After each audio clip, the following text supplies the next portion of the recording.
You're watching the PrepZone Game of the Week on Channel 13, Covington at Fountainbleau.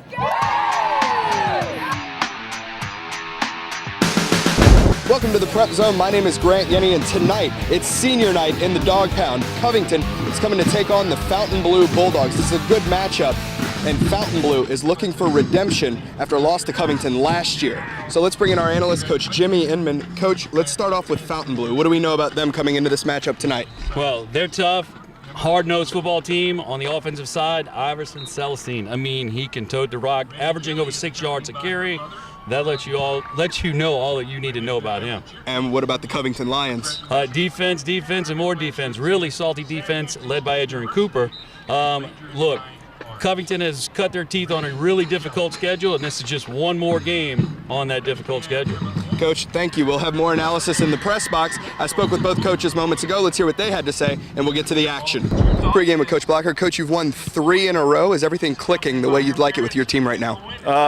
Not bad, but not exactly where we want it to be. We're talking about it this week. The goal is here that this is the only game that matters, the only one that we need to worry about, and that we need to be 1-0 after tonight.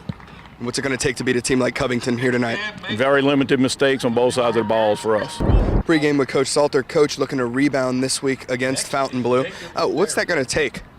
Well, we just got to, we got to find some consistency, on both sides of the ball. Defensively, we've been playing really well.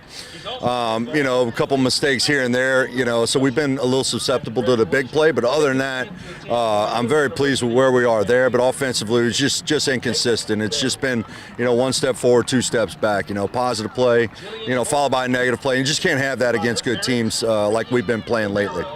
And coming here, week 7, late in the season, but what would you say is your biggest question mark coming into tonight? Biggest question mark, I think, is, what our identity is on offense. We still haven't found, I keep harping on the word consistency because we've had a lot of positive plays, but we continue to have those negative ones that push us behind the chains and have us fighting that uphill battle. But, this is a new week, and that's been our approach, and our goal this week is to, try to figure out a way to claw ourselves back into the district race. Davenport is back deep. Kicking off for the Lions is Giovanni Hernandez, who puts us in play here in this week 7 matchup between the Bulldogs and the Lions. Davenport bringing it upfield past the 35 out to about the 38-yard line, and on the tackle was Avery Menheim. Yeah, Avery Menheim's first tackle on the evening. Don't be surprised if he has a few more here or there. He's been a tackling machine for the Lions as this season has unfolded. So it's 1st and 10 for the Fountainbleau offense, led by Josh Bailey. Bailey last week was 12 of 23, 127 yards, a touchdown, and 1 interception. Yeah, and when your quarterback can be that effective, it can really set up your running game as well with some play-action pass. To his right is the sophomore running back Iverson Celestine. And this first handoff goes to Celestine, making a cut, and he'll gain about 5 on the carry for the Bulldogs. Last week, Celestine had 25 carries for 113 yards. With 25 carries, we should look to see a lot of Celestine tonight as well. No doubt. Again, if Celestine's moving, that's going to set up the play-action pass, and that's going to lead to a balanced offense, and that's going to be tough for the line defense to handle. So that brings up 2nd and 4 for the Bulldogs as they quickly get the play in. Here's motion across from Bernard. And Bailey calls for it. The give once again goes to Celestine, but it's blown dead and the flag comes out. Yeah, the Lions were up at the line looking to potentially run blitz right there. Maybe caused a false start. And that looks to be the case. So the false start will back up the Bulldogs here on 2nd down. Ball will be placed at the 39-yard line, so about a yard away from the original line of scrimmage. And again, when you've got the personnel that Fountainbleau has, that's a setback, but it's certainly not something that can mess up a drive. Bulldogs going 2 to the right, 2 to the left. Calling for it is Bailey, this time play action, and lofted out, incomplete. Looked to be intended out there for Dwayne Bernard. Yeah, I tell you what, that's one of those where maybe the setting. It's a big game between Covington and Fountainbleau. A lot of familiarity, a lot of families that are on each side of the ball tonight. So that'll bring up third down, excuse me, for the Bulldogs. 3rd and 9. Looking to keep this drive going. Bailey looking to pass again. The lefty surveying the field, dumps it to Davenport. Davenport brings it, and he'll be about 3 yards shy of the first down, brought down by Jawan Harrell. Yeah, I tell you what, Reggie Gauze was up quick, number 3. He's the one who kind of put him off his run, off his gait a little bit, allowing the rest of the Lions defense to clean up. So that'll bring up 4th and 3 for the Bulldogs. And lining up with Celestine, the Wild Bulldog. Now sometimes we have seen them do, when they line up back a little ways, they do the quick kick. That's a possibility. With Celestine, yeah, and there's the quick kick, but that one just goes straight up in the air and comes back down. It'll be downed at about the 44-yard line by McKay. Yeah, and I tell you what, with Celestine playing in the Wild Dog back there, three yards is really not a whole lot. You have to respect that in a number of manners. The first being that he's got the ability to get the first down on his own accord. The second being that if he's able to draw Covington off sides, they'd pick up the first down there. Instead, they went with a quick kick, and it didn't quite pan out. It's going to give Covington good field position to start their first drive. And so on 1st and 10, we see Covington's offense. They have the 2-back set of Driver and Rogers has been very effective. Bayham in at quarterback. Bayham calls for it, looking to pass, lofts it out, right side, has a man wide open, it's caught, and to the end zone goes Chandler Washington. I tell you what, that was a great pump fake right there. Bayham sold that really well, froze the safety, and Washington never broke stride. That was a beauty of a pass. Yes, it is. I mean, kind of the Drew Brees pass to break the record. Right. He had the pump fake, froze the safety, and that was almost the same exact play. Same sideline. Yeah. So that brings out Donis Sordo to attempt the extra point for the Lions. Snap is back, placement, kick is up, and it is good. So just like that, Lions on the board, 9:56 to go here in the first. Covington leads 7-0. So Hernandez to kick this one away after that Covington quick strike. Hernandez booting it downfield. This will be returned by the Bulldogs. Barreling forward, lots of speed, head full of steam, breaking through. That's and brought down after crossing the 40. On the return there was Christian Bobo. I tell you what, beautiful return. Sets Fountainbleau up with great field position. After that first drive, you know that the offense was just chomping at the bit, no pun intended, to get out there and show what they can do. That drive last time, it did stall. So I misspoke. But I'm sure they're really ready to roll out there and make me look like I know what I'm talking about. So first down, they'll give to Celestine. Celestine dropped behind the line by a host of Lions, led there by Corey Donovan. Yeah, I tell you what, Donovan was in the backfield, really quickly. And big bear hug, nowhere to go. Corey Donovan, just a beast of a defensive end. Yes. 6'4", 240-pound senior. Yeah, when you get wrapped up by him, the odds of you getting out are pretty small. So that'll bring up 2nd and 11 for the Bulldogs, with Celestine in the pistol now motioning out. Bailey looking to the middle to Davenport, complete. Now looking to get upfield, and he'll gain about 4 on the reception. Nice call on the inside screen right there.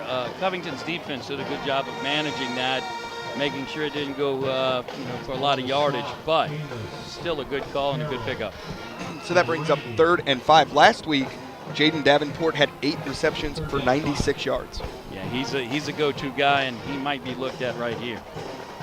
You have Bailey in the backfield all alone. You have trips to the top of your screen with Bernard and Davenport. Snap calling for it. Bailey, pass a little too high. Davenport had to jump way up there, and it bounced off of his fingertips. Good poise there in the pocket by the sophomore Bailey. Yeah, Bailey did a good job of surveying. The ball was a little high, a little too much for the wide receiver to climb the ladder right there and grab. Good stop right there by Covington's defense. As we mentioned pregame, they're a salty group, and they've cut their teeth on some real tough competition, so they're definitely tested. Here on 4th down, snap is back to Mastio to punt this one away. He booms this one, and I believe Covington's going to call Peter, tell everybody to get away from it, and Fountainbleau will down it down there by Aaron Damon Jr. Yeah, when you look, you've got, a couple of guys back there that are upperclassmen, and immediately Avery Menham, he's just running to the sideline. He wasn't even remotely That's a veteran concerned. move. Yeah. So just kind of goes to show, how well coached they are in terms of special teams right there.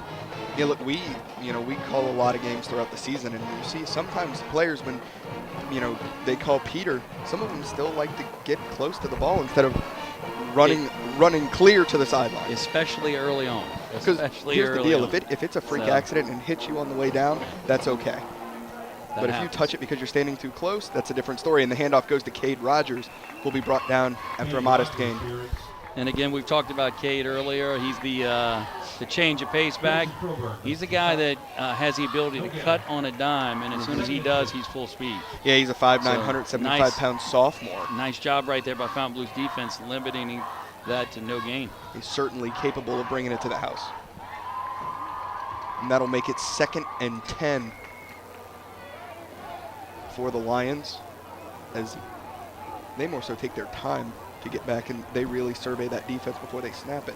Handoff goes to Driver, shucks one off, and he'll be brought down by the shoelaces by another. Yeah, good hard running right there by Driver, but again, Fountainbleau's defense up to the task. It's a short gain of a couple of yards. I am looking at Fountainbleau. They have a lot of confidence, their coaching staff does, in their corners. I don't want to say they're on an island, but the reality is it's mano-a-mano out there. And Covington, the very first play, showed that they may be willing to challenge that as the game goes on. So on 3rd down, Bam calls for it. Slant route, incomplete, but we have a flag. There looked to be some movement before the ball was snapped. Yeah, I mean, It was essentially everyone started moving except the center. yeah, and that doesn't work very well. No. But It's not what you're ever going to get away with. It's not exceptionally loud here, but I've been in that position before where when I was a center, where sometimes just the noise gets to you and you miss that little hut of the snap. Yeah, and when that happens, you end up with a play that goes sideways really quickly and a lot of laundry on the field. So 4th and 8.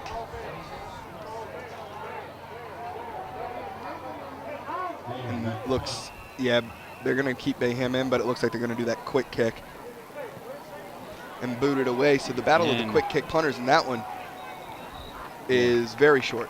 Yeah, that did not work well for either team, and that's something that I wonder if either one of them will go back to as the night progresses. Yeah, but exceptional field position for the Fountainbleau offense as they look to put a drive together and get some points on the board here. And when Covington had their field position, as a result of that, they were very aggressive coming out, looking at for that quick hit. Will Fountainbleau do the same right here? So on 1st down, Celestine to Bailey's left. Bailey gives to Celestine, and that's the one thing about Iverson. It's about a 4-yard gain. Yeah, about a 4-yard gain, but Celestine, when you try to tackle him, he's going to punish you for even thinking about tackling. Absolutely. Now on the flip side, that was Edrin Cooper in there, and he gives free massages as well. Yes. So that's going to be a lot of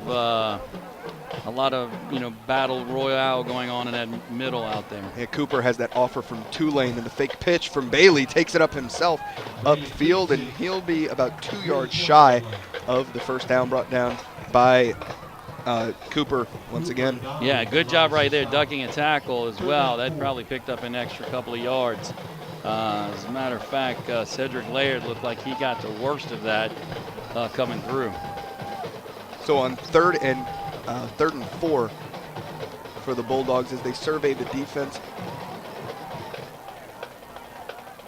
They go 2 to the left, 2 to the right. Calling for it is Bailey. Play action. Oh, and the pass picked off. Going the other way is Edrin Cooper. Rumbling forward. Can he get Bailey with the tackle, but will they call a horse collar? Is it going to be horse collar? No, no flags are out. Nope. So a clean tackle from Bailey there, but a big-time interception and return by Edrin Cooper. Wow, huge play by Cooper. I mean, we just mentioned his name. He's he's the stalwart. He's the talisman, as we say, that Covington builds their defense around, in particular in the front seven. I mean, you got Menheim running the back four, but quality. That's showing what Tulane is so interested in. Yes, and when it comes to Cooper, we've had this conversation as well. That list is going to grow, and it's going to continue to get larger and include more teams as more and more people get film on Cooper and see him, and you have some of these teams. Like you have some of these teams checking his huddle every week. Absolutely. So 1st and 10 for the Covington offense, looking to extend their lead.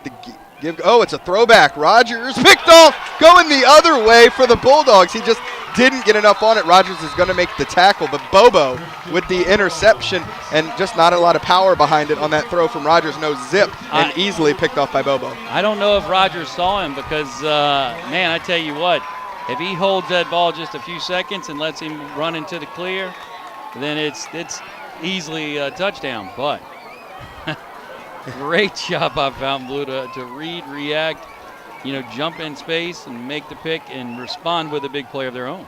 Yeah, so a big play for Fountainbleau to keep their offense, to get their offense back on the field to look to tie this up rather than Covington looking to extend their lead. Right.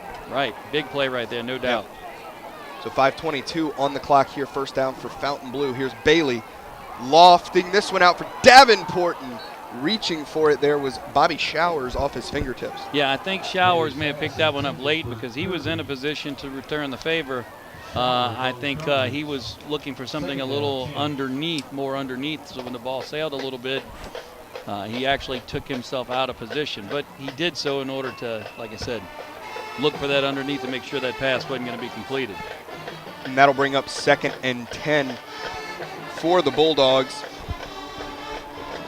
Calling for it is Bailey. Give goes to Celestine, and Donovan was all over his back at the line from almost the start, right after the handoff. That's the second big hug tonight from Donovan, and I'm telling you, Celestine's not feeling very loved after those.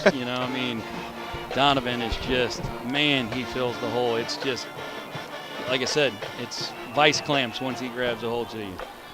Yeah, Donovan putting in a lot of hard work. He was a multiple-time D1 Athlete of the Month for when it comes to the prep athletes that train there. Wow. Put in a lot of hard work there in the offseason. Motion from Bernard here on 3rd down.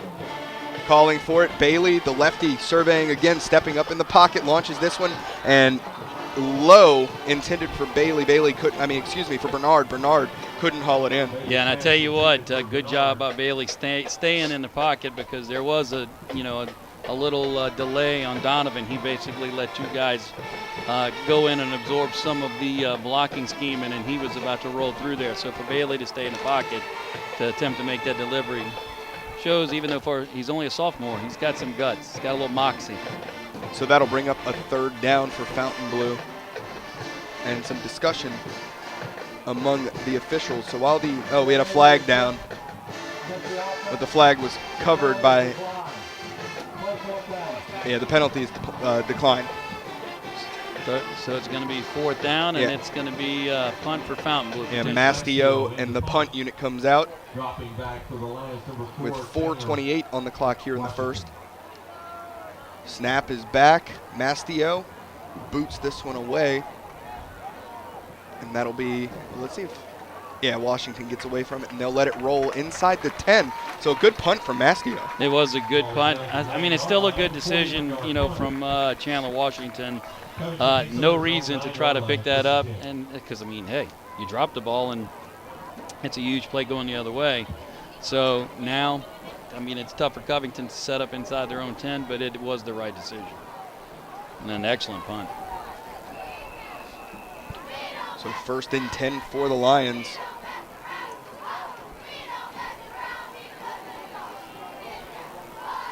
Covington's definitely been willing to show their wares here.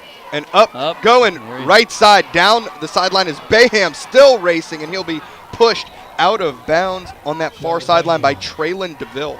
Good job right there. It was, little read option, and I mean, heck, fooled everybody. And next thing you know, he's toting a rock down the sideline, and he's got some wheels. We saw in the Slidell game where he basically almost got away, and just the field conditions kind of messed that potential score up. That's not tonight. Another 1st down for the Lions. That also got them a lot more breathing room as they're now at the 36-yard line instead of backed up against their own end zone. And that opens up the playbook. When you're inside your 10, you don't have a whole lot of pages that you're willing to roll out there. So Bayham calling for it. Give goes to Driver. Has room to run. He's met and dropped, but he's very close to a 1st down drop by DeVille. Now, I would say he's got the 1st down, good hard running, and Cade Rogers, I want to mention that on that run right there, he sealed the end, and not only did he seal the end with 1 block, but 2. 2 blocks yes. by the sophomore. Yes, and bodes well for the future for Coach Salter. Once he did that, you had Driver with a head of steam, and that's a problem if you're a DB. So another 1st down for the Lions. Calling for it. Bayham, play action, looking to pass, lofts this one up, and it's overthrown, intended for Kobe Callahan, the 6'4", 175-pound junior. Yeah, I tell you what, Covington's got some really tall wide receivers. But all I can tell you is Fountainbleu's coaching staff, Coach Blocker and company, they look at their DBs and they're like, you know what, we got some guys that can play, and they're willing to put them in those positions because they have a lot of trust in them. That'll make it 2nd down and 10 for the Lions here. Calling for it. The give. Here goes Rogers. Gets, and that was number 74, Brandon Cloutier. Got him in the backfield, and when he went to make that cut up to try and get away, he slipped and fell on the field. And that might have been one of those things where he just put off his stride just a tad. And, even though the field is in really good shape, if you dig too hard, that's what's going to happen. And that was a big play in the backfield right there on Cloutier. So 3rd and 12 for the Lions. Calling for it. Bayham looking to pass pressure. Coming, it's a screen. And caught by Rogers. And that's the speed we were talking about. Cutting back inside. Pat crossing the 20 and gets down to the 11-yard line. Yeah, he's going to want to make up for that pick, and that's a good time for him to do so if you're, a Covington Lion. I tell you what, great play call right there. Fountainbleau was definitely looking to put some pressure on Bayham. That does make sense, and make him beat you with the pass. Covington chose to go short right there and let the running back do the work. That's the speed and the ability to cut and run by the sophomore that we were talking about earlier, where just once he gets that seam, it's off to the races. He's got some ability, no doubt. So 1st and 10, handoff there once again to Rogers, and brought down by number 52, Grayson Froberg. Good tackle right there in the hole by Froberg. I mean, as quick as Rogers is, he wasn't getting away from Froberg right there. I mean, that was one of those where he had the bear hug. So it'll bring up 2nd and 9 for the Lions. And Covington taking their time to get back to survey the defense. Making the game into a much more manageable game for them. Bayham, designed run. He'll be brought down by a host of Bulldogs there, led by Colin Gagnon. But a short gain. It'll make it third and 7. And I tell you what, given the field position, Covington may elect to actually go for it right here. On that extra point, there was a little bit of trouble. Menheim did a very good job of getting the ball down, and Doni Sortoavilla did a very good job of actually managing to get it through the uprights. But I would imagine Covington's looking for 6 here, not 3. Bayham calling for it, looking to pass, lofts this one up, and what's the call? Touchdown! Wow. Called Reggie Gauze came down with it in the end zone. Well, again, you know, we talk about Covington's receivers. They're not small, 6'3", 6'4", and 6'6". And when you've got those guys out there, it's literally put the ball up and let them go get it moment. And Gauze actually mishandled that, and it fell right in his lap as he fell in that corner of the end zone. Yeah, that's what had us kind of watching and waiting for that call from the official. And we have a flag out. Yeah, Ball starts, so that'll back him up on the extra point attempt. We have a dead ball sharp. What's the offense? 1 point in the extra point. And that's going to make this extra point a tad bit more difficult. And like I said, when we were discussing the first extra point, it was somewhat challenging. I don't know if it was the field conditions or what was the case. So let's see how this plays out. Sort of the 5'8", 140-pound junior kicker.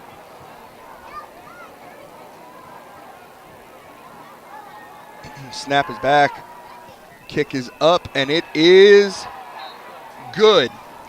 So with 1 minute and 1 second remaining here in the first quarter, the Covington Lions lead 14-0.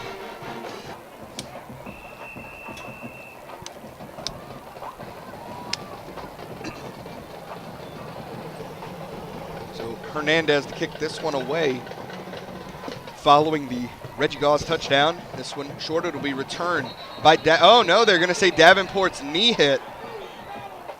Well, so that'll be a long field to go for the Bulldogs. And I tell you what, he had a head of steam. Davenport was looking to certainly put Fountainbleau in some really good, field position. And hey, it's unfortunate for him, but the knee was down. Obviously, that's what the officials are saying. So, like you said, it's time to drive if you're Fountainbleau.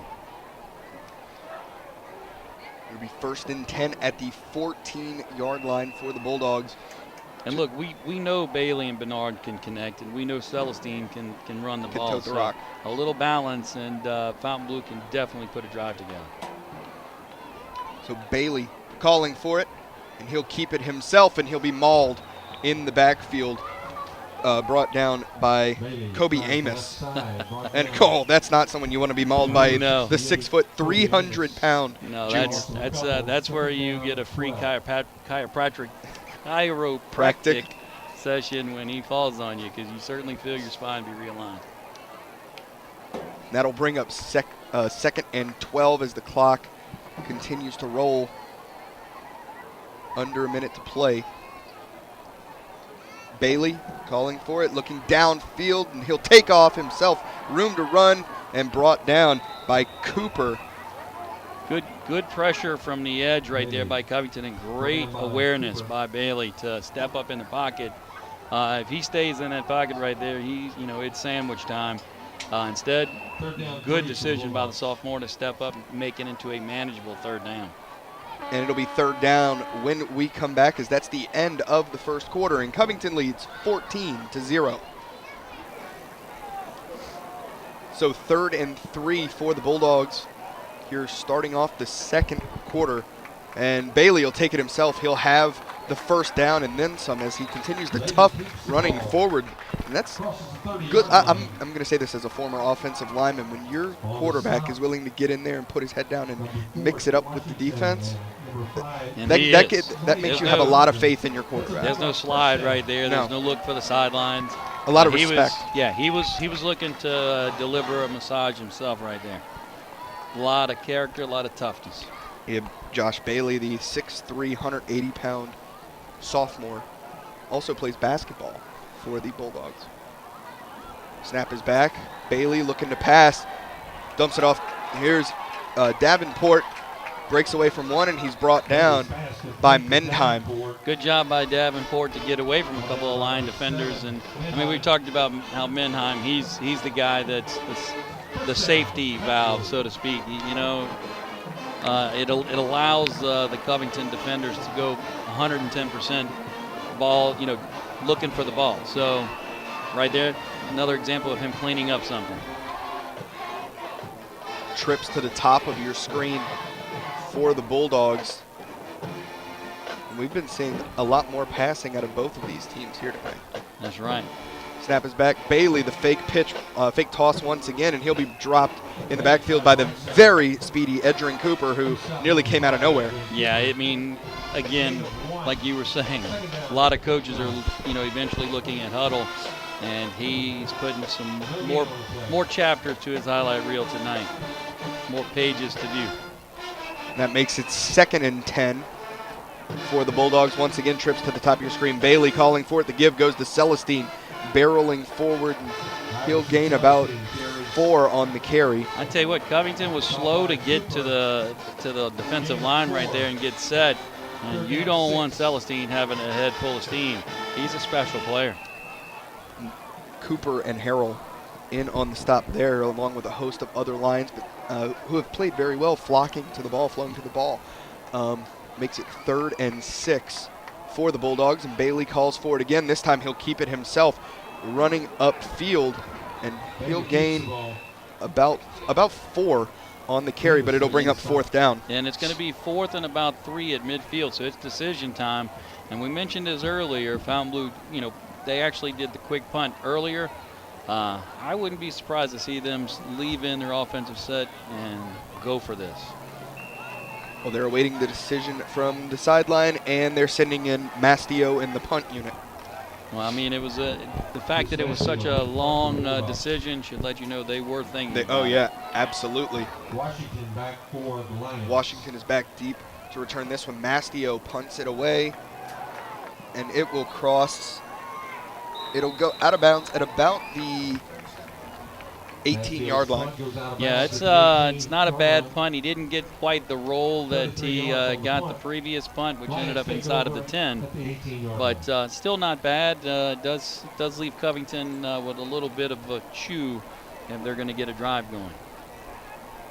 Yeah, long field ahead of them, but they've shown not only the ability to pound the ball, but also the ability to do the quick strike as well, and for big gains. Yeah, Coach Salter's got his guys dialed in right now, that's for sure. So Coach Blocker's got his troops out there ready to roll, and they're going to need a defensive stop right here. Fountainbleau's a quality squad, so let's see what happens. Yeah, conversely, Covington looking to add another score and extend that lead. Bayham calls for it. The give goes to Driver, going far sideline, cutting upfield, and he'll be about a yard shy of the 1st down. Yeah, I think they're going to call a hold right there. And it might be on Cade Rogers on that outside. So that's going to bring that run back. But a great run there, but negated by the penalty. Yeah, it was kind of a weird situation. Rogers was between 2 Fountainbleau players, and it's kind of hard to see exactly, from our vantage point, whether or not he was holding the guy on the other side, because we actually had a player between us and him as well. So, but I tell you who did see it, the official on that side, and they have a better view than we do. He does, and he was quick to drop the flag. So that'll make it 1st and 19. Calling for it, Bayham, dumping it off, and there was contact with Rogers. He didn't get out there quick enough as he started blocking Fountainbleau player. He didn't get out there on the flare quick enough, and the ball sailed incomplete to the ground. And I tell you what, not a bad play design. The execution wasn't there, but if that play goes off, Rogers has a blocker and a lot of space, and we've already seen what he's able to do when he gets in space. Yeah, great job by Brandon Cloutier to just lock up and kind of blow the whole play up. And we've mentioned his name a few times tonight already. He's having a really good game. So on 2nd down, Bayham calling for it and runs it upfield himself, and he'll be wrapped up and brought down by Bobo. Fountainbleau saying that they got it, but I believe the officials are going to say he was down. And yeah, that's exactly what they've said. Good job by Bobo in there, just wrap up and make sure that Bayham wasn't going anywhere. And Bobo, the 5'11", 190-pound senior linebacker for the Bulldogs.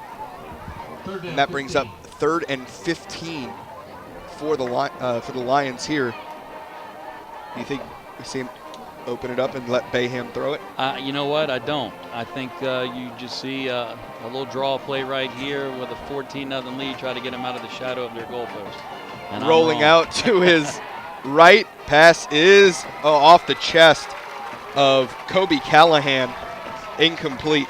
Hey, look, and the end result is Fountainbleau did an excellent job of defending, and it's going to put Covington in a situation where they have to punt.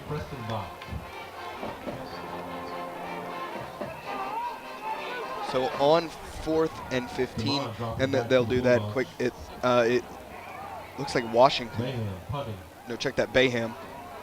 Bayham, quick kick. Oh, that one goes absolutely straight up in the air, now bouncing, rolling to the sideline, and it'll be down at about the 26-yard line, but excellent field position to start this drive by the Bulldogs. Yeah, great job by Fountainbleau's defense on that defensive stand. They really needed it.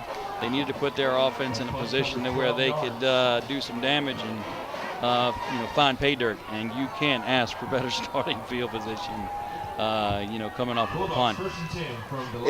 That is, where you talk about all 3 phases of the game. That 3rd phase of punting, that's really giving an advantage to the Fountainbleau Bulldogs, but they're luckily good defensive hold there, dropping Celestine in the backfield by Cooper. Yeah, I was going to say, guess who? Yeah. The tackling machine. And Covington's got a good little D-line right there. I mean, we've mentioned some of the guys that are absorbing some of those blocks and allowing Cooper the free rein to go forward. On 2nd down, barreling forward and brought down by Mendheim is Bailey. And we mentioned that as well. When you have a Mendheim back there, it allows all of your linebackers to flow to the ball. Good job right there by Fountainbleau picking up those blocks and allowing Bailey to find a little bit of space. Very, very manageable 3rd down. And we'll have let's see. Are they bringing it out for a measurement? Yeah, so the official timeout on the field, and let's see how close it is. Do you think they have it? I don't. I think they're just a tad short, but I don't think it's going to matter because the next play that they run, it would get it more likely than not when you have Iverson Celestine in the back. Fair enough. Plus, like I said, Bailey's been doing a good job of making the right read, and he's been finding some yards. And it's inches shy. That's it. About 6 chain links. I mean, with Bailey's length, he could just reach it over. He could with the 6'4" frame. Right over. You're absolutely right. But 7:14 on the clock here in the first half. Now the only downside to Bailey reaching over, I mean, he's got like you said, he's 6'3", so he certainly has a length. I don't know if you want someone reaching over, and especially with Cooper there on the other side, hoping they could get it back, because I can promise you, with Cooper's quickness, he might have his Superman cape on and ride over there and fly over there and knock the ball out. Yeah, especially if you're doing the typical full extension reach, it puts you in a very vulnerable spot. And again, when you have an Iverson Celestine, it's six chain links. It's a half dozen chain links. When he's averaging 6 yards every carry. Right. So quickly back to the line. They give Celestine barreling forward, spins off one, and he'll cross. They will get the first down there. Excellent job right there by Celestine to not give up. He did run into a wall. It's the 2nd time tonight Fountainbleau's been able to get to the line quickly, and Covington was kind of caught trying to figure out where they needed to be. But nonetheless, Celestine, great job. On the stop, Washington and Harrell. Bailey calling for it to give Celestine once again, spins away once again, and he barrels down to about the 4-yard line. And I tell you what, a great spin move right there in the hole. And he's looking to the sideline saying, guys, just keep trusting me. I'm going to find some pay dirt right here because I've got the mojo working. That's 2 in a row. Yeah. As where he hit the wall and then spun out of it for a game. And I tell you, Covington's got guys there. I mean, Coach Salter's doing a good job putting the guys where they need to be. It's just every once in a while you got to tip your hat, and certainly that's Celestine. Bailey gives Celestine once again, diving forward, upended. And they'll say he is a yard shy. And that might not even be a yard. It might be 6 more chain links. It's right there. It's close. He's at the 1-yard line this time. It's second so that brings up 2nd and goal for the Bulldogs. And this and is you a think big, we see Celestine one more time here? Why not? Calling for it is Bailey gives Celestine, and he looks short again. Man. And that is the What speedy a great Washington play getting in there. By Washington. I mean, fantastic job. Celestine tries the middle again. Chandler Washington, just an incredible athlete. Yes. For the Lions. I mean, look, getting Celestine down is one thing. That's a chore and a half. But being where he was and finding his way into the backfield so quickly is a testament to his athleticism. Yeah, off snap, he came like a rocket. Oh, my God. Just shot out of a cannon. So on 3rd down, 5:40 on the clock here in the 2nd. No heat and humidity breaks. No, and a big play right here. And in the I formation, Bailey calls for it. Bobo lead blocking. Celestine over and in, and the Bulldogs are on the board. And a good job right there by Celestine finding the hole. Fountainbleu's offensive line did a good job, and he was able to find the seam and find pay dirt.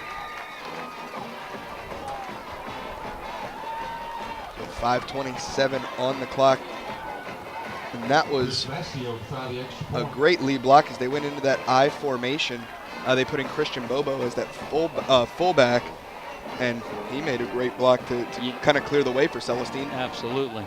And the kick is up for the extra point, and it is good. So with 5:27 remaining here in the first half, Covington leads 14-7. Washington, number 422. So Mastio to kick this one away for the Bulldogs after the Celestine score. This one kicked back. Washington hits and he'll scoop it up and take it, looking to get to the middle, speeding through, gets away from another, being tracked down. Can he keep going? And no, still inbounds, and he had his jersey slung. Wow. And 10-5 touchdown. Holy the cow. Big kick return for Covington and a very late flag, but that flag. I don't know what that flag is on, but I can tell you this: he was unrobed out there. It looked like he was shedding clothes like the Hulk. Yeah, you had a Fountainbleau player grab him by the jersey near the Fountainbleau sideline, and he just spun out of it and kept on going. That flag, though, came, it looked to be after he crossed the end zone. Yeah, I'm not sure what that was about. I mean, they but call that's him a block in the back, you know. I certainly didn't see that. That's a personal foul Wow. on Fountainbleau, so touchdown will stand. And that's the athleticism that we were talking about of Chandler Washington as he, athleticism on display. But Fountainbleau scores, and then a quick response Huge by the Lions. response. And that'll bring on Donis Sordo to attempt the extra point out of the hold of Blake Sharp. Yes, first year for Doni Sorto Avilla taking the kicks for the Lions. Snap is back, Sharp puts it down, kick is up, and it is good. So with 5:10 remaining here in the first half, Covington leads 21-7. The kick from Sorto goes from the 45. The personal foul call moved the Lions up to kick it off. So that'll be a touchback, and the Bulldogs will take over from the 28, staring down 80 yards for a drive as they look to respond after that quick Chandler Washington kickoff return for a touchdown. Yeah, and going back to that Chandler Washington touchdown, on that kickoff, the ball hit him in the shin, and it could have kicked off in any direction. I mean, it could have hit him and shot 15 yards in front of him and been a turnover. Instead, he picked it up, and wow. Handoff goes and brought down. Guess who? Avery Menheim. Not that time. Oh, Cooper. Yeah, Menheim is there to clean up, but Cooper, man, he's got his Superman cape on. It's still a gain, though, for Bailey. So that brings up 2nd and 8 for the Bulldogs. Trips to the left. The handoff goes to Celestine, trying to barrel forward, and it'll take a whole host of Lions to bring him down. Led there by number 34, Cedric Laird, the 5'7", 210-pound junior linebacker. Yeah, and I tell you what, Laird took the brunt of a tackle earlier where Bailey was able to duck under, and he walked it off. He's a tough character, and he's showing his mettle right there. So on 3rd and 6 for the Bulldogs, trips to the left. Calling for it is Bailey, looking downfield, stepping up in the pocket, launches it complete to McKay. What a great job. Check of that, Bailey. Brett Johnson. And Johnson is down right now. Johnson. The Bulldog first down. And we will step away for the injury timeout. First down for the Bulldogs after that Brett Johnson reception. Johnson is senior wide receiver for the Bulldogs. Calling for it is Bailey. The give goes, and he is met at the line and dropped by number 40, Trent Rainey. Yeah, Rainey with a great job right there.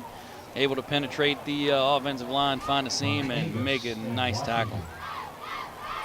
So 2nd and 11 for the Bulldogs. It's 3:28 on the clock here in the first half. Trips to the right. Calling for it is Bailey. Give goes Celestine once again, spinning away from one defender, makes him miss. Now trying to make another miss, and he'll be run out of bounds over there by Chandler Washington, along with Menheim and others. That's Showers. And an injury on the play as well. So we'll step away once again for the injury timeout. 3rd and 4 following the injury timeout for the Bulldogs. Bailey in the gun as the clock continues to run. Under 3 minutes to go here in the first half. Yeah, and I tell you what, it's 3rd and manageable because Celestine did a great job of bouncing that outside. And we'll have another stoppage. Let's see what the official says. They need to reset the game clock, so they're resetting it to 3:09 to play here in the first half. Never mind. Never mind. And back to live they action. changed it, so 2:51 stands. So 3rd and 4.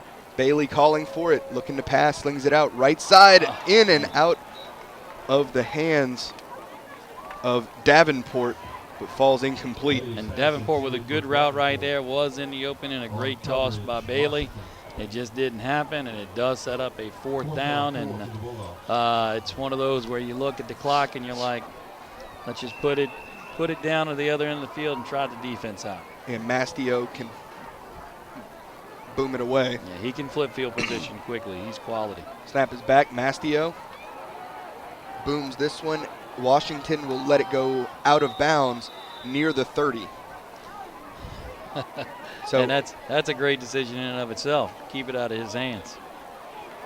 So now we'll see the Covington offense once again. And they have 2:37 to work with here in the first half. And, you know, they would love to have the 3-score lead going into halftime. No doubt about it. And I tell you what, the ball actually was placed at the 36. So Covington's got some pretty good field position to start with.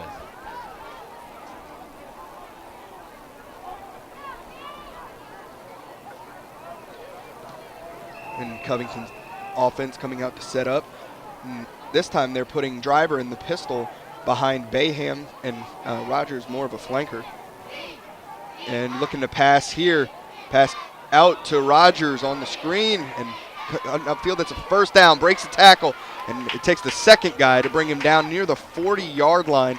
He's brought down by number 74, Brandon Cloutier. Yeah. And That was very speedy of the 5'9", 215 defensive lineman. Yes, it was. I tell you, and if he's not there, I'm not sure if it's not another 20 yards before he gets tackled. Because I tell you, Cade Rogers is going to be a special back. He's already showing flashes of brilliance in his sophomore season. Exactly. So 2:10 on the clock. Now back to that two-back set in the backfield. And first down, calling for it. And this is a keeper from Bayham looking to bring it to the near sideline. Pushes one defender away. And he'll be brought down by a host of Bulldogs there, but a hard-nosed effort from the quarterback. Yeah, there was some confusion there. I mean, Cade Rogers went to his right, and next thing he knows, Bayham's going around him. So it's like someone was a little confused right there. Fountainbleau did a great job of, spreading that out, chasing that to the sideline, making sure that there was nowhere for them to cut up. That makes it 2nd and 12 with 90 seconds to play here in the first half. The give goes to Driver, looking to cut it upfield, makes one miss, and will barrel forward for about a 6-yard gain there by Driver, brought down by a host of Bulldogs. And a whistle down. What's the call? Oh, we have a timeout on the field. So the Bulldogs take a timeout with 1:17 remaining here in the first half. Covington leading 21-7. 1:17 to go here in the second quarter. 3rd and 7 for the Lions, calling for it. Bayham, pass out, complete. And still on his feet, running forward, is Kobe Callahan. Well, I tell you what, Callahan with a great job right there to shed the tackle. Fountainbleau was in a position, the coaches had him there, but he was able to get some positive yards out. But it still looks like he must have stepped out of bounds over there on the sideline, because it's going to bring up a 4th down. Oh, wow. Okay. So 4th and 4, because it looked like he had a little bit more of a gain to it. Now the question is this going to be where Covington goes for it, or are they actually going to do a quick punt here? Because the first 2 quick punts didn't pan out very well. Well, it depends on where they put their position, running backs, because the 2 running backs now behind Bayham could potentially mean they're running a play rather than the quick kick, and they are. Bayham looking to pass, lofts it out, and that falls incomplete. So that'll be a turnover on downs, as that was intended out for Reggie Gauze. Well, now, good job by Fountainbleau using their timeout. They still have 2 timeouts left, 1:06, and they're going to get the ball in pretty good field position here. They have 66 seconds to play with here before half. And, hey, they can make it a 1-score game if they can absolutely get a few quick explosive plays. Well, when you got Iverson Celestine, that could be any play. They're going 2 to the right and 2 to the left here as they set up shop at the 35-yard line. And Bailey's going to call for it, looking to pass. Launches this one complete to Bernard. It's complete, but that continues. No, they're going to take a timeout with, well, let's see. It's a first down. Yeah, so first down. The clock but they still have 2 timeouts to play with. But 57 seconds, clock starts running immediately. Calling for it again, Bailey, flare pass out to Celestine. Celestine puts a hit on Harrell before he's brought down inbounds. And Coach Blocker will take the timeout. And it looks like he's telling Celestine, why didn't you get out of bounds? Yeah, it's one of those things where you admire your running back for being willing to lay the lick. But if you could save that timeout, that could be something in your back pocket the further you get downfield. So we'll step away as Covington leads 21-7 with 47 seconds remaining here in the first half. 2nd and 7 with 47 seconds remaining here in the first half. Trips to the bottom of your screen. Bailey calling for it, launching this one complete to Bernard, makes one miss, and Mendheim will bring him down as he crosses the 30-yard line. And I tell you what, quick strike right there. Mendheim did a very good job, because if not, he's finding pay dirt right there. He's got 6. So first down, clock running now, 37 seconds to go. Bailey looking downfield to pass once again, lofts this one long, has a man open, and it's incomplete.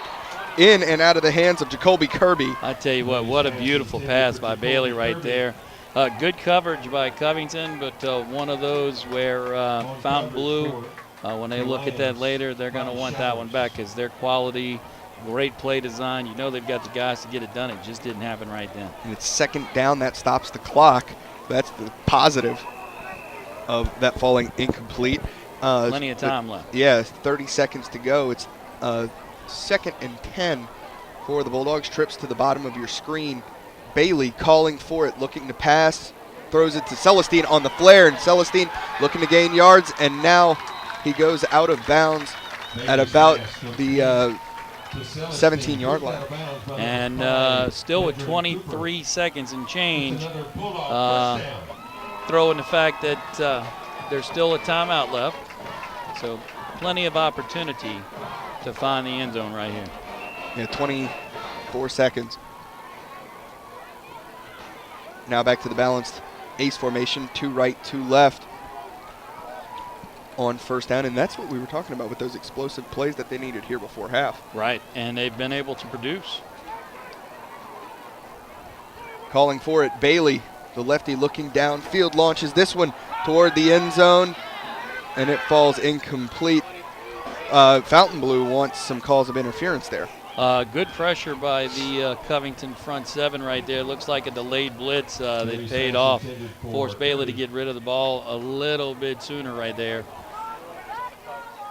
On coverage for the Lions, Washington.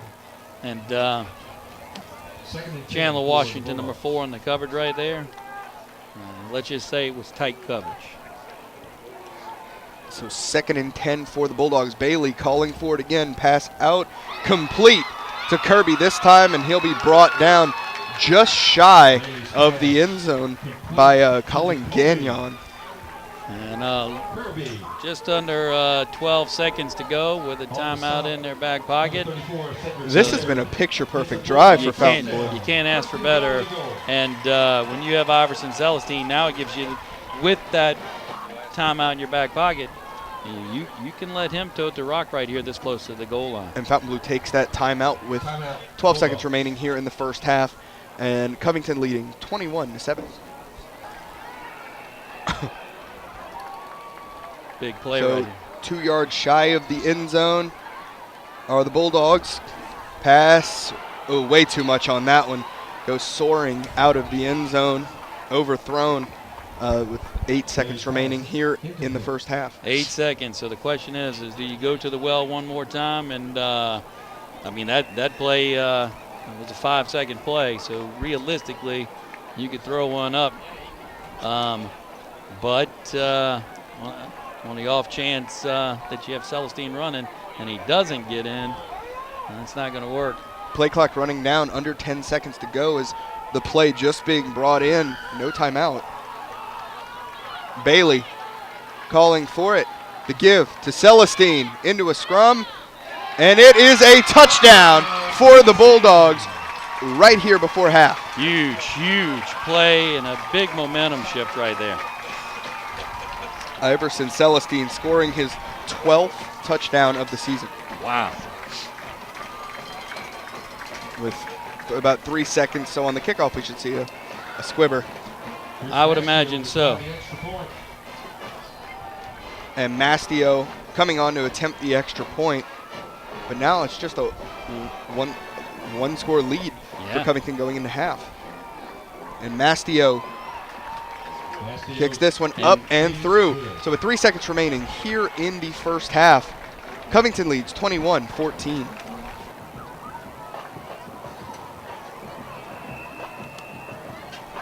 Mastio looking to kick this one away, ambush onside kick, and Covington falls on it. They have it. And that's going to be it. Yeah, recovered by the Bulldogs. Recovered by the Lions. Runs us out to the half. So at halftime, Covington leads 21-14.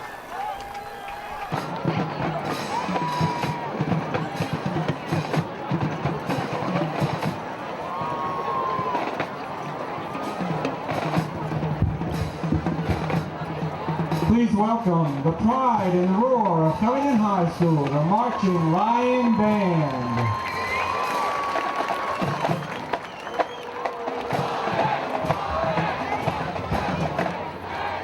Introducing the drum majors of the Marching Lions, Joy Conlon,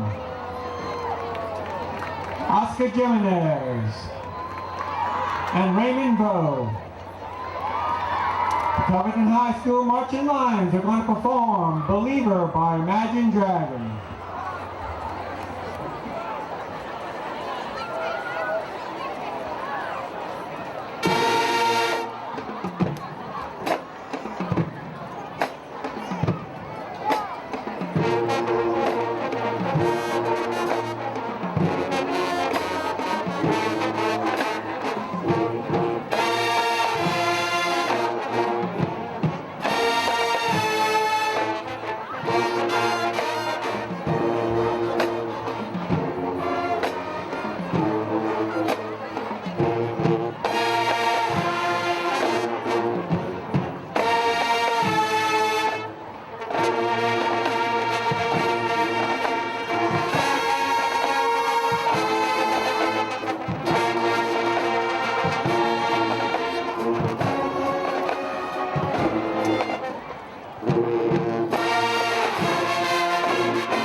We will now feature the CHS Dancing Garlands and Golden Silks. The Dancing Garlands officers are Captain Lexi Hebert, Co-Captain Katie Houck, and Lieutenant Haley Kepp. The Golden Silks officers are Captain Terry Ann Whitehead, Co-Captain Brianna Wimmer, and Lieutenant Abigail Blackman.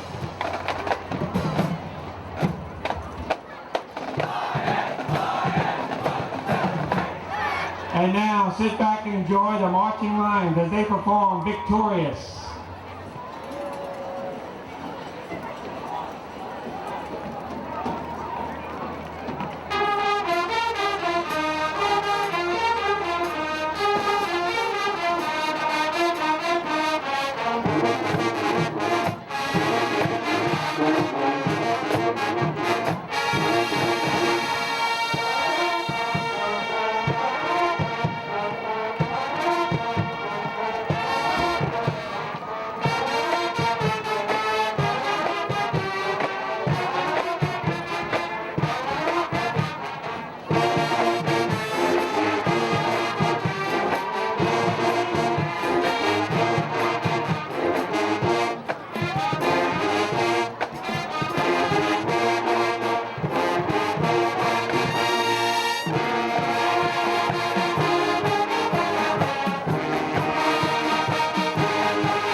Mastio to kick off and get the second half underway. Back deep to receive.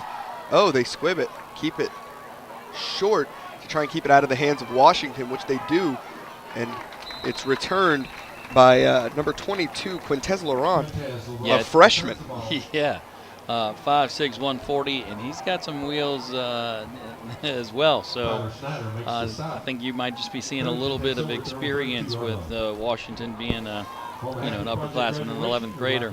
But I don't blame Fountainbleau for trying to keep it out of his hands. No, I mean, he's been dangerous all night, but especially on the kickoff. He had a kick return for a touchdown. Yeah, that return was outrageous. Big drive there by Fountainbleau right before halftime to cut this to one score game. But Covington looking to extend their lead, and we have a flag right off the bat. It was fairly clean in the first half. It was. Off the bat, you have this is defensive encroachment. Well, okay. Well, there's the issue. He said false start, and then the official started marking it off, moving Covington forward. That was definitely a miscommunication. But it was, encroachment was the call. So snap is back. Bayham goes to Rogers. Will he be caught in the backfield? Yes. Dropped down by 34, Colin Gagnon, the 5'10", 160-pound sophomore. Yeah, I tell you what, it's one of those where if you hold your block right there, if you're Covington, you're going to probably end up with a flag. Bottom line is, minus 4 yards is better than minus 10 in that spot, I suppose. Yeah, but it makes it 2nd and 9. Great job by Fountainbleau's defense right there to actually force the issue. And, man, I tell you what. It was seemingly snuffed out the whole way by Gagnon off jump. He did such a great job finding just a little seam, and he was in the backfield. So that'll, once again, make it 2nd and 9. Ball at the 33-yard line. They have Driver in the pistol behind Bayham. Calling for it. Bayham play action. Pressure coming. Lofts it out and incomplete. Intended for Reggie Gauze. Gauze, 6'3", 175, couldn't haul that in. Well, when you're 6'3", there's a lot that you can get up in the atmosphere there. But around your ankles, that's a long way down. So it's one of those spots where you would rather err high. Yeah. Because he can high point it. Some good pressure right there by Fountainbleau's defense, and I tell you what, big defensive play right here, because if they can make a stand and get the ball back to start out with good field position in the second half, that would be huge. Yeah, Cloutier off snap was almost in the backfield, and Bayham calls for it. Give goes to Driver, and Driver will pick up about 3 on the carry, but that'll bring up 4th down and 6 for the Lions. So likely the punt unit will come on here with the quick kick. Last time this was attempted, a quick kick punt, didn't go well. Yeah, it didn't end well, but Bayham does have the ability to put a charge in the ball. So the question is, are they going to set him up where he's a little bit more comfortable in doing so? You see Rogers and Driver up, so this will be the quick kick. Ooh, pressure coming, but that one gets away, and that's much better progress for Covington in the punting game. Yeah, I tell you what, Fountainbleau's defense did an excellent job right there, and Bayham in that moment where he needed to get a punt off in spite of immense pressure by Fountainbleau, he was able to do so. And now it's time for Mr. Celestine and Bailey and company Bernard to come out here and do their thing. Like like they did at the end of the first half. Absolutely, and that drive in total was 58 seconds. Yes, and nothing to it. But here with this drive, they're looking to tie it up. Yeah. Snap is back. Bailey looking to pass. The lefty completes it to Kirby. Kirby crosses the 40, 45, 50, and brought out of bounds by Bobby Showers. Jacoby Kirby, the 5'10", 150-pound junior, with a big reception. Colby able to shake a tackle right there, and once he got into space, he hit the afterburners and was able to eat up quite a bit of yardage really quickly. So the change set. Clock continues to run here as Bailey surveys the defense. Bailey calling for it, the lefty looking downfield, pressure coming. He's wrapped up, gets away from one, gets away from two, and he'll be dropped behind the line finally by Corey Donovan. But pretty much the entire defensive line of Covington was involved in that play at some point. Yeah, I tell you what, good job by Bailey to avoid not just the first guy, but the second guy as well. And we've talked about Donovan. I mean, like we said, if he gets his hands on you, you've got a problem. So, but great job by Bailey to get to that point, because it could have been a loss of 6 or 7 easily. So that brings up 2nd and 12 for the Bulldogs. Bailey calling for it, looking downfield, launches this one long, has Davenport, and overthrown. A good diving effort there from the speedster Davenport, but it falls incomplete. And I tell you what, he was open. He had a couple of strides, and if it hits him in stride, he's taking it to the house. Covington had dialed up a blitz, and they put Bailey under some immediate pressure. So 3rd and 12 for the Bulldogs is right back at it. Quickly to the line, they go hard count. Covington holds discipline. Good job right there. Again, it's a defense that's got a lot of experience. Bailey will call for it on 3rd down, has Celestine on a flare, and wow, Celestine able to reach out and haul that one in, and he gets a 1st down for the Bulldogs. A big reception and gain for the Bulldogs, as that looked like it was going incomplete. Well, somebody for Covington's defensive line got a fingertip on that ball, and you could see the flight of the ball just kind of wobble a little bit. Celestine, great job of adjusting to that little wobble. It was near full extension there, and that complete. Shakes one, still on his feet, another one, 5, touchdown to the end zone. Brett Johnson, the senior wide receiver. Great job right there. I mean, he took a big hit in the first half. Was able to come back out. You know, his wrist was actually dinged up. He comes out right there, no problems catching the ball, and in pay dirt time. Shaking off 2 defenders, but now Fountainbleau is a Chris Mastio extra point away from tying this one up. Yes. And Mastio's extra point up, and they do it. So 9:07 remaining here in the 3rd quarter, and the score is tied at 21. Mastio to kick this one away after the Bulldogs just tied it up. They go ambush onside kick, and we're going to have flags down. It might be offside on the kicking team. A little excited to get out there and attempt that onside kick. Real gutsy call right there by Fountainbleau. Coach Blocker saying, hey, we've worked on this in practice. Let's give it a run. Think they go for it again, or do you think they kick it away here? You know what? I think they kick it away, but nothing would surprise me with Coach Blocker. He's a gambler. He definitely has the guts to make that call. So let's see what Coach Blocker's dialed up coming off of Chris Mastio's kick here.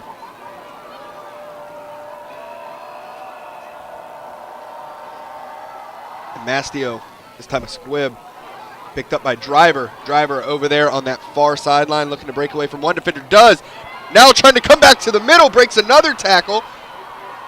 Crossing the 50, and he'll be brought out of bounds near the about the 37-yard line. Huge play by Driver. Wow. Austin McKay driver out of bounds to save it.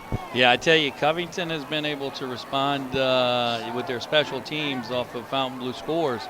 One, obviously, with the huge return by Washington, and then his driver doing his best to find pay dirt as well. And I tell you what, he didn't run all the way to the end zone, but he probably did run 100 yards because he made it from one sideline to the other.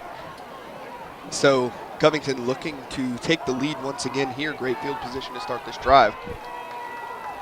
And Bayham calling for it on first down. Nope, keeps it himself. Up the middle, has a big lane to run.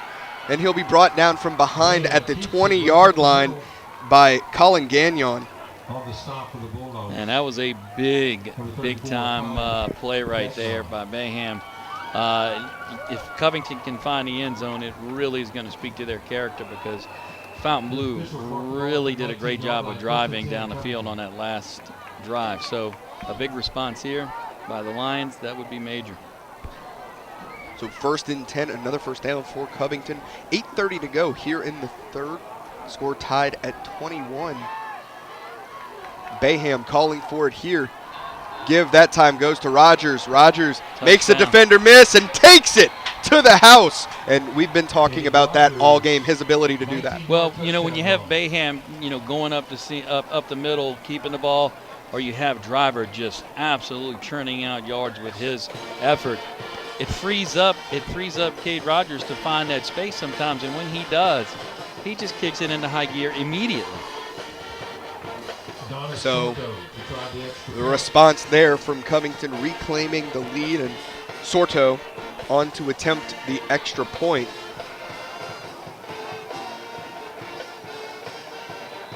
And they're going to, movement on the left side of the line there for the Lions. So Sorto gets to take an extra long kick yet again. I'm not certain what's going on there or why the line would be flinching like that. I don't know if there's a real hard count coming, you know, from the holder, but right. Usually it's just off snap with the opening of a hand. Yeah, it's unusual. Oh, and this time looks like they caught the Bulldogs. And we're back to square one. Yep, there's encroachment on the Bulldogs. So it's time to put the ball down and spot it yet again. Question is are these delays causing a problem for Sorto? I mean, kickers, you know, they're very rhythmic, if you will. They want to get out there and find their spot and get after it. This is kind of unusual, kind of choppy. So Sorto. Extra point coming. Let's try it again. Snaps back, no flags. Kick is up, and it is, there's a flag after the play, but the kick was good. I think they may have run into. And awaiting to see what the call was. Are they saying that lineman jumped over the center? As we await the call. The kick was through and good. The question is that a personal foul?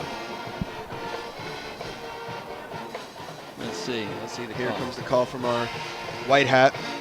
Holding called on Covington. So I jinxed it there. I spoke too soon when I said I didn't see no that. flags down. Hey, time to bring Sorto Avia back out again, but this time it's an even longer kick. He's had a rough run on this extra point. Yeah, it's been three straight penalties on an extra point. I see something new every year here in the PrepZone. Yeah, that's unusual, to put it mildly. Now you hear the chance to block that kick coming from the Fountainbleau faithful. I mean, this is a 31-yard extra point at this point. So 2 yards shy of an NFL extra point. Yeah. Sorto's extra point coming. Let's see. Snap is back. Placement. Kick is up. And it is through. Double check. No flags. So with 8:16 to go here in the third quarter, Covington leads 28-21. So Hernandez to kick this one away. McKay and Davenport back deep for the Bulldogs. This one booted away by Hernandez. It'll be returned by Marvin Lange for the Bulldogs, looking for a hole, and he'll be brought down after crossing the 30-yard line. There on the tackle was Blake Glass, brought him down with force. And you know what? We've seen Blake Glass in a couple of other games earlier this year. He is definitely not afraid to give free massages. You know, he will definitely hit you with force. He's got a lot of momentum, and he doesn't check up. He doesn't break stride. 8:08 to go here in the third. Bailey calling for it, looking to pass. Had Celestine on the flare, didn't throw it. No, throws that one dangerous. Low, Mendheim nearly got his hands on it. Yeah, and I think he was just trying to throw that at the feet of his intended receiver just because of the pressure. And there was nowhere else to go. You know, it would have been a cover sack if they had gotten to him. But Mendheim was kind of sneakily moved into the area. Well, that comes with being, 6'4" when you're a sophomore, and the quarterback you see over that line keeping going. And now Bailey keeping it here, and oof, that was Corey Donovan. Got a hold of him there. Yeah, that's the guy, again, that you don't want getting his hands on you. But the height of Bailey, where when the pocket breaks down, he can still continue surveying the field and try and get something. His pocket presence and awareness has been most impressive for a sophomore. That's the key there for a sophomore. He was getting starting reps as a freshman for the Covington Lions. We were calling this game last year, and he was the starting quarterback then. For the Bulldogs. And there, caught Celestine. Broke away from him. Glass brings him down. But there, a gain of about 4. So it's going to bring up a 4th down and decision time for Fountainbleau. Let's see. We don't see Mastio coming out just yet, but they could survey the defense and then switch it up. Yep, there it goes. Bringing in Mastio and company to boot this one away. Washington back to snap low. Mastio able to handle it, hauling it in. And this one will be down at about the 31-yard line. So Covington will have 68 yards. Yeah, it's not bad field position. Good job by Mastio to actually retrieve that, one hopper to him and get the punt off, because he actually, as he pulled that ball off the turf, he kind of had a little bit of pressure on him, so he kept his wits about him and got off a good punt right there. And it is spotted at the 31, so 69-yard drive potentially for Covington, as they're looking to extend their lead. Yes, Fountainbleau's defense did a really good job on the first series coming out of halftime. Second series, Covington's offense did a really good job, so a little more chest by the coaches. Here it goes to Driver on the handoff, and he's brought down from behind by number 45, Grant Sizon. And I tell you what, great tackle right there, around the ankles, wrapped up both legs. Driver, he's one of those really tough runners, and if he gets a little bit of momentum, he's super tough to bring down. But wasn't happening when both your ankles are, placed together. It's kind of hard to run at that point. And Saison for the Bulldogs, the leading tackler for Fountainbleau. Calling for it. Bayham keeps it himself, looking to go up the middle now, trying to go far sideline. Still on his feet, looking to outrun Lange, and he's brought down from behind after a huge gain for the Lions, brought down.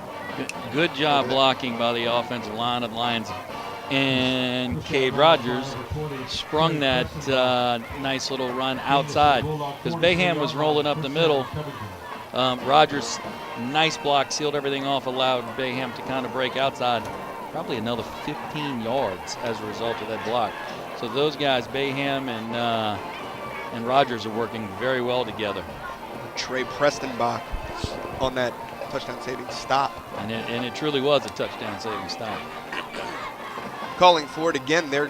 Bayham give to Rogers, busting through. You saw there's a big group of linemen there in a scrum, and he just burst right on through. Yeah, he's so quick. And his size actually works to his advantage in those circumstances. He's not a big guy, but You're 5'9", 175. But I mean, he's full speed in 2 steps. So all he needs is a seam, and if he gets through, you know, he's got some wheels. He could cause some problems for a defense. So that brings up 2nd and 5 for the Lions here. Bayham calling for it, looking to pass, screen pass out to Gauze. Gauze looking to bring it upfield, and they'll say he stepped out of bounds. That's the only downside to being 6'4" or 6'3", or you know, in the case of a couple other guys, 6'6". Yeah. If you step back, you're not just stepping back a foot, you're stepping back a yard. And that sometimes you're out the field to play, and that play's done at that point. That's exactly what happened right there. So that brings up 3rd and 6, a 3rd and a long 6 for the Lions here. 5:10 on the clock here, and Bayham taking it himself, going far sideline. He'll jump for the first down, and it looks from here, it looks like he'll get it. They'll move the chains and keep their drive going. Yeah, you would think so. It's kind of one of those weird situations where he jumps at an angle, but he did jump after the yard marker. So the assumption is that he went past the yard marker in the air when he hit the out of bounds line. So yeah, another first down for Covington as they continue this drive, looking to extend their and a good job right there by Bayham. I mean, to find that edge, he actually a nice little stiff arm to give himself some space. So Bayham calls for it on first down. Give goes to Driver. Driver dancing around, trying to find tunnels to run through there. Eventually brought down after a gain of about, say a gain of about 7. Yeah, good pickup right there, and he's your guy that, like, again, he's just tough, hard-nosed running. They all complement each other very well. When Bayham, you know, pulls the ball down, he's got the ability. Rogers is the change of pace guy, and if you look, Driver's going to be the guy that's, you know, moving the pile, so to speak. Well, we talked about earlier this season, Covington having to replace almost everyone on the offensive side, except Driver, who got a lot of playing time with Devin Brumfield really as his mentor. So yes, that hard-nosed running, a lot trying to imitate the style of Mr. Brumfield. And he does a good job with it. But we have a timeout called on the field. 4:25 remaining here in the third quarter. Covington leads 28-21. 2nd and 3 for the Lions coming out of the timeout. Calling for it. Give this time goes to Rogers. Rogers, let's see. No, it looks like he'll be a yard shy. Yeah, and I tell you what, Fountainbleau's defensive line did a really good job of standing up Covington's offensive line right there. Rogers really didn't have anywhere to go. He ran right up the back of his offensive lineman, was able to kind of drift around one of the linemen and pick up a couple of yards, but that could have easily been for no gain. So 3rd and 2 for the Lions here. Calling for it is Bayham, this time a keeper up the middle. Oh, and he had a big lane run, still on his feet, and Bayham takes it to the house. Wow. What a huge play right there. And you know what? What an athletic move right there in the middle of the field to just kind of pro hop in one step over the defender, trying to take him out at the knees, and he's like, I don't think so. So on for the extra point, we see Mr. Sorto once again, two-sport athlete for the Lions, also just a stellar athlete on the pitch as well. Yeah, he was first-team All-District last year, and for good reason. And, you know, he had quite a run here with the last extra point attempt. It took quite a while. Snap is back, Sorto's kick is up, and it is through. So with 3:41 remaining here in the third quarter, Covington leads 35-21. So Hernandez to kick this one away. Puts it up. This is Lange returning. And he give it back to Davenport on the reverse. Davenport, goodness, powering through. Yeah, he was running with some venom right there. He made sure he was going to get a few extra yards after that first point of contact. So Fountainbleau to start this drive at about the 35-yard line here, and now they've trailed by 2 scores, so looking to get it in gear and march it down the field. Good spot to start the drive, though. 35, not bad field position at all. Bailey calling for it. Give goes to Celestine. Barreling forward and now being driven back and dropped Celestine tries the middle. by Trent Rainey. Yeah, Rainey's he's as tough as they come, and you know when you have to step into the hole and you've got Iverson Celestine running at you, you know you're about to absorb a pretty big impact. So tough nose player. 2nd and 5. Give this time to Celestine running forward with power, and he'll be brought down shy of the first down, about a yard shy. Brought down by number 68. That's Kobe Amos. Yeah, and the 300-pounder. He's not a small fella. He is one of the guys that can absorb, Celestine running up in there. 3rd and 1 though, big play right here. And calling for it, Give goes Celestine again. Is he short? Oh, we have a flag out on the field as well. Yeah, I tell you what, it looks like he's short depending upon what this flag's for. Waiting the call from our white hat here. 2:30 to go here in the 3rd. Yeah, Calhoun was the guy for Covington that got in at number 50. A big play to stop that momentum of Celestine. But what's the call? And the question is, he's if it's motioning face mask. If it's on Fountainbleau, the question is do you accept it? And now, well, what are they looking at? I'm not certain. Oh, they're waving flag. it. So, they wave off the flag. So that's going to bring up 4th and a yard here near midfield. So hey, when you've got Celestine, yeah, and plus Bailey's been running the ball well. Oh, but no, they're going to send Mastio in the punt unit back out. Well, I mean, that shows a lot of confidence, for Coach Blocker and his staff in their defense. Snap is back. Booted away. Mastio, high punt. And rolling. Oof. Washington was getting out of the way. And that's one of those situations where he was really trying to hustle off, and it just went past him. And almost. But we have multiple yellow hankies on the field. Yeah, that's a lot of laundry.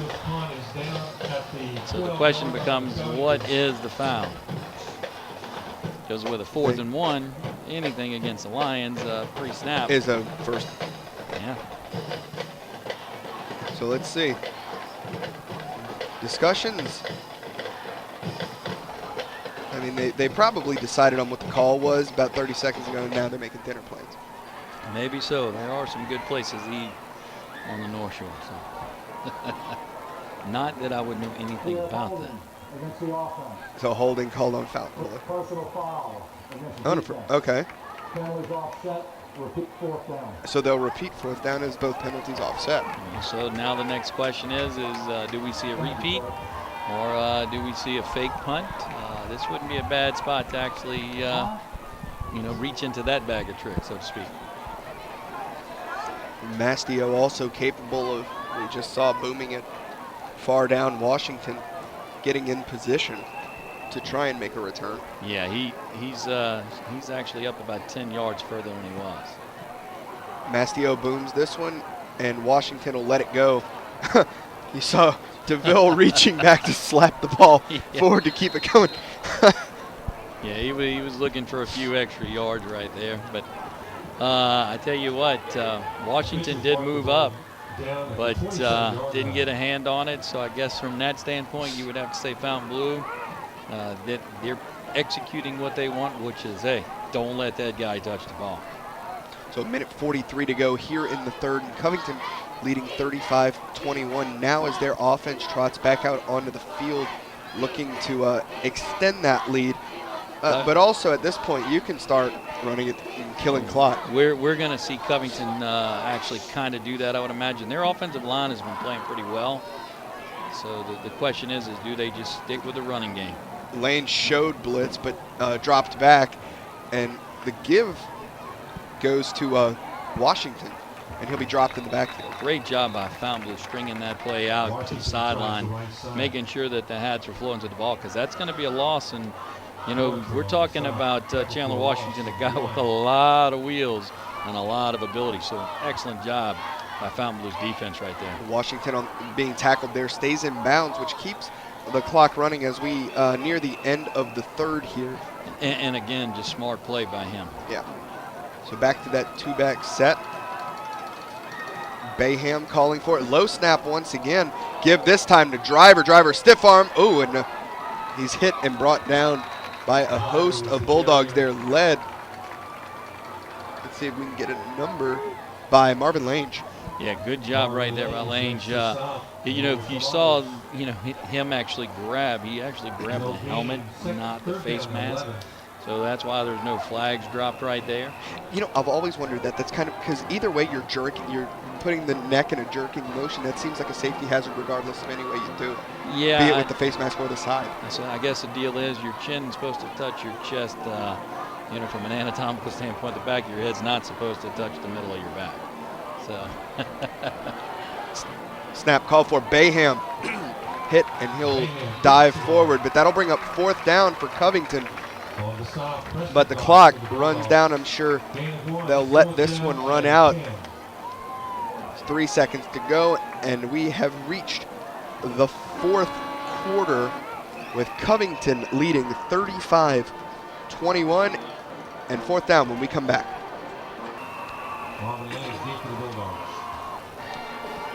So 4th down, Bayham to punt, as you have a little bit of movement from Covington there, not called. And Bayham gets the punt away. Lange will take this one from about the 36. And brought down as he neared the 50. Yeah, Minha missed on the first one. He got up really quickly, and he did miss on the second one. Covington with a good job right there in terms of coverage. However, excellent field position for Fountainbleau. And they're almost at midfield. And, you know, they need to get down here and score to cut this to a one-score game. Probably too early to attempt the onside, so they'd probably boot it away, try and make a defensive stop. Again, Coach Blocker, he's shown a pen, you know, he will do that. I mean, Bailey calls for it to give, goes to Celestine, barreling forward for a gain of 5 on 1st down. Good call right there. I mean, Celestine can churn out the yards with the best of them. And I tell you what, at the end of the first half, you know, they were able to, you know, open up again the play action using Celestine. So on 2nd and 5, give this time once again goes to Celestine. He barrels forward, and that'll be a 1st down for the Bulldogs. I'm telling you, he is just a battering ram. And only a sophomore. Unbelievable. Only a sophomore, already getting looks from schools around the nation Utah has offered. Wow. And as we've talked about in the past, Utah's also where one Mr. Devin Brumfield is attending. It'd be a nice little pipeline for them if they were able to establish that. Bailey calls for it, throws the flare out to Celestine, and Harrell snuffs it out. Wow! It looked as if, Celestine was going to get away from it, and then the whistle blew as more players were bearing down. Yeah, he was going to get away from the original tackle. Yes, I mean, but Covington has done an excellent job the whole night flying to the ball. You got to flow to the ball and put a lot of hats on the ball, especially if you're trying to tackle Mr. Celestine, because he's not going to go down easily. Very rarely is it the first person. I mean, it just doesn't happen. That guy is some tough. So on 2nd, Bailey pitch out to Davenport, looking to reverse field now, trying to go up the middle, and he'll be brought down by a host of Lions, led there by Rainey. Rainey again, he'll stick his nose in and make sure he makes the tackle. Celestine, though, churning out even more yards. So that brings up 3rd and 11 for the Bulldogs here, and you think we see Bailey open up and pass here? Yeah, you know what? In this, with where they're at on the field, my expectation would be run one more time, just simply because Celestine is so talented. But the lefty looking downfield launches it. Oh, Bernard had to kind of contort his body and turn back to try and haul that in. It falls incomplete. And on the coverage there was Mendheim, but also as Mendheim was covering, Bernard took a big hit from Glass. Yes, he did. And we've talked about how Mr. Glass, he's not made of glass, I can promise you, because he hits like a ton of bricks is what he does. He can make others look like they're made of glass. Very, very much so. But this brings up 4th down for the Bulldogs, who are, well, they have Celestine. Now there seems to be a little confusion as the play clock runs down. Celestine calling for it. And the quick kick gets away as the ball was pretty much snapped right at 0. You can see a little bit of panic on Celestine as he was screaming for the ball. Yeah. But there's a touchback. How do you say that? You know, it's the echo of that last second that counted down. Because let's just say that was a long second. Yeah, it's usually 0 and then the time it takes to pick your head up to look at the play clock. Right. But you know what? Good job by him to get the ball off, to make sure that in the center, to make sure that he was listening. Hey, I got to get the ball back there, or else we're going to be looking at 5 more yards. So 9:42 to go here in the game, with Covington up 35-21, and now Covington's offense taking the field, and I'm sure we'll see more of the same out of the three-headed monster in the backfield. I tell you what, they've really complimented one another tonight. Give goes to Rogers. Oh, the turf monster got him there. That wasn't a turf monster. I tell you what, good job right there in the back, just firing off in the backfield. That was Zane Ridgely, number 93. He was able to shoot a gap and grab one bit of ankle. Maybe he's the turf monster. Brings up second. The turf monster has a name. And his name is Zane Ridgely. That it would be. 6'4", 225. A sophomore. 6'4", 225. A lot of sophomores out there for Fountainbleau. Bayham calling for it. Very low snap. Handles it. And wow, has a lane up the middle. And he'll be brought down by Preston Bach. A good job by Bayham to not panic, reach down, make sure he picked it up, and then just let his athleticism take over at that point and set up a 3rd and short. Yeah, so third and maybe a long 2 for the Lions here. And, I mean, they've just been having success there. I wouldn't be surprised if it's that draw again. It might be. A lot of options. Now they give to Rogers, barreling forward. You see him putting his own. He wasn't down. He's throwing shoulders sometimes at his own players just to get bodies out of the way. Yeah, I tell you what, he's a little unlucky right there because I don't think he was down on that play. But it's still a 1st down. Oh, it is. It is, and the clock's going to continue to run. But I tell you what awareness on his part to say, hey, I'm on top of someone else. I'm not on the turf. We've seen that a couple of times with with North Shore and Mandeville the last 2 years, where that's actually played out. Well, last year, if you remember, it was for a score for Mandeville. With Teron Jones. That's right. And this year we saw it with Zon Diaz. Yeah, same 2 teams. Calling for it, Bayham keeping it himself, dancing around, now bouncing it closer to the near sideline. A host of Bulldogs bringing him down. Led there by Gagnon. And a great job right there, just as you said, dancing. I mean, a little cha-cha-cha right through, a couple of defenders right around, find a little bit of space, pick up 5 yards, and more importantly, if you're Covington, the clock's still moving. And 2nd and 5 for Covington, and now you're seeing very big change in pace for the Lions as they completely take their time. Play clock to 12. Yeah, Coach Salter's looking at this going, you know what, we can do this as long as possible. Calling for it, the give goes to Rogers again, bounces. Well, he actually didn't get away from the first tackler. He just had him around the ankles. That's number 74, Brandon Cloetre. And he's had a good night tonight. Plenty tackles. And again, we mentioned this earlier. You've seen him with the ability to wrap up both ankles. When your ankles are side by side, it's not a very efficient or effective running motion. So that brings up 3rd and 3 as the clock continues to run. And Covington gets set here as they wait for that They wait for the play clock to get down to around 6 or 5. before they snap it. Bayham calling for it, a draw once again. Oh, ball comes out, going the other way for the Bulldogs as it just popped out and right into the hands of Colin Gagnon. What a huge play right there for the Fountainbleau defense. I mean, they were going to get the ball back at any rate, but not in this field position. So that was a huge play. So now, great field position here for the Bulldogs, looking to try down. We've seen what they can do in 58 seconds. Yeah. I mean, they have the ability to hit pay dirt with some quickness. Calling for it, low snap give. Celestine looking to spin around, and Glass kind of throws him down, tosses him down, but still a gain of about 7 for Celestine. Yeah, and I mean, 6. Washington had to come in as well and help clean up. Man, great spin move right there into space by Celestine. Calling for it, Bailey looking to throw, and wow, nearly picked off. Dangerous throw there as Harrell got in the way of the pass. Yeah, Juwan Harrell, he definitely had an opportunity, and man, he was really sly about that. He was able to just slide right in at the last second, almost pulled off the pick. That brings up 3rd and 4 for the Bulldogs. Bailey calling for it, give this time to Celestine. Barreling forward, Donovan is the one who brings him down, but that's a first down for the Bulldogs. Yeah, when your defensive lineman is being drugged down the field for about 5 yards, that should tell you the power of Celestine. Now on the flip side, no one's getting away from Donovan. The downside if you're a Lion is it's 5 yards down the field.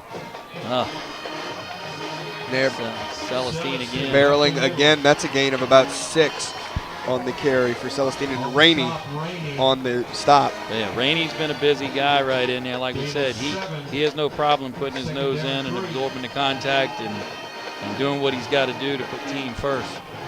And Donovan, Amos, and Rainey, that defensive line of the Lions. Oh, and incomplete as that pass was thrown out to Celestine. Celestine had to turn back to try and haul it in. Yeah, Blake Glass with a great read right there, and like we've said, I mean, he doesn't know what a break is in terms of breaking down on the way to a tackle. He's going right through you. So on 3rd and 3, calling for it, Bailey give to Celestine, and he's hit by that big wall of Amos. Kobe Amos, I tell you what, like we said, there's only a couple of guys that can absorb the contact of Celestine, and he's definitely one. Man, and that what makes a big play. 4th and 2, Fountainbleau going for it. Snap goes, give to Celestine, trying to fall forward. He looks like he got it, but barely. And on the stop there was Cedric Laird, but Celestine was able to do a very good job of turning and falling backwards to gain that extra yard. Yep. I tell you what, Celestine has definitely put the team on his back right now, and Fountainbleau is relying heavily on him for good reason. He's producing. A good drive so far for Fountainbleau. They're looking to continue calling for it. Bailey pass out is incomplete. In and out of the hands of Davenport. Yeah, I tell you what, Covington had that very well defended. If he makes the reception, he's going to be tackled in the field of play, and the clock's going to run. That may be a blessing in disguise for Fountainbleau. Not what was intended, obviously, but it may worked out just simply because the clock has stopped. So that'll make it 2nd and 10 for the Bulldogs. Bailey will call for it, looking, surveying the field, launches this one, and it is incomplete, overthrown in that corner of the end zone, intended for Bernard. Yeah, you had Avery Menheim back there. Covington sold out on a blitz right there, brought a whole lot of heat, and put Menheim back and said, hey, look, you're going to have to hold down the fort back here, and he did a good job of it. So that brings up 3rd and 10 for the Bulldogs as the play is called in from the sideline. They're going 2 to the right, 2 to the left here.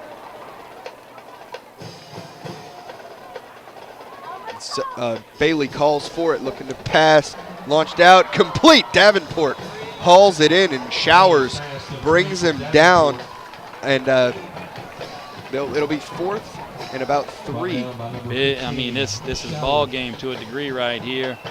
Great job by Davenport going up and getting that one. So now a critical play call here on 4th and 3. Yeah, and the clock just hit 4 minutes. So calling for it, Bailey steps up, pass for Bernard. Yep. Mendheim on the coverage there. I mean, he's just the guy. Like I said, he's a safety valve. Anything that you need, if Cooper's not handling, or that D line with Amos and Donovan, if they're not handling it, Cooper, by the time it gets to Mendheim, he's the safety valve. He's the guy that everybody kind of looks to. And man, what a great play right there, stepping up and knocking that ball down. So now off the turnover on downs, Covington huddling up to call in that first play as the offense trots onto the field to essentially play a game of kill the clock. Yeah, now Fountainbleau does have 2 timeouts left, and again, we've seen Fountainbleau score really quickly. So Covington calls a timeout right there themselves. Play clock had gotten down right to 0. So a timeout on the field with 3:53 remaining here in the game, and Covington's up 35-21. So Covington win the Maryland eye on first down. Handoff goes to Cooper. As they'll probably stick with this Maryland eye formation through the rest of the game as they try to just run the clock out. And that's pretty much what's going to happen. They're just going to milk the clock. And, when you've got a guy like Cooper that you can bring over from the defensive side of the ball, I mean, he's just such a quality player and so versatile. And let's talk about the fantastic. Something that you noticed on that timeout there. Excuse me, the maturity of a sophomore in Cade Rogers. He actually called that timeout when he noticed the play clock was running low. Yeah, because you got to realize Bayham surveying the defense. He's got what he's going on, and that was Driver and Rogers who did that. And this handoff goes to Cooper once again, left side, and he'll gain about 5. So that'll bring up third and 1. Yeah, maybe a short one, and a very manageable one. And I tell you what, with only with only 2 minutes and 47 seconds left, you can't wait till the next series to use your timeouts. Right. So sure enough, Coach Blocker, being the excellent coach that he is, he's like, hey, this is it. We got to have a stop here, guys. Takes the timeout. 2:47 remaining here in the game, and Covington's up 35-21. Third and short. Covington staying in the Maryland eye. It looked to be, was it a sneak? I think it was a sneak, and I tell you what, depending upon the spot, it's going to be really close to a first down, and it looks like that is the case. Yeah, so first down for Covington. Now, what threw me off was Bayham looked a little frantic once he got the ball. I wasn't sure if he fumbled it or something, but nope, he got the first down for his team. I think he was just ready to find that first down and really kind of, put this game into, put it in the bag, really. Yeah, Fountainbleau has one more timeout here. First down for Covington and 2:25 on the clock here in the game. So lining up in the Maryland eye once again, Bayham. The give goes to Cooper, has room to run, has a big lane, crossing, trying to get to the 50, and he'll be brought down at about the 49-yard line, and Cooper gets up limping. Yeah, he might have tweaked his hammy right there. It looked like he had a flat tire once he got through the line. Yeah. Let's hope that's not the case for that young man. But I'm sure we've seen the last of Cooper in this game. Of that, I have no doubt. Oh, it looks like a potential cramp. Yeah, he's laying down on the opposite side. So, hey, that's a good sign. Yeah, you should never be happy to have a cramp because they do hurt. But given the circumstances, I'm sure he'd be much happier with that. Absolutely. Oh, and a flag will bring it back. Yeah, evidently there was a hold in there that we didn't see, and the laundry's on the ground, and it's time to personal foul. 15-yard penalty from the spot of the foul. Wow, from the spot. First down. So that'll Well- actually make it 1st and 11.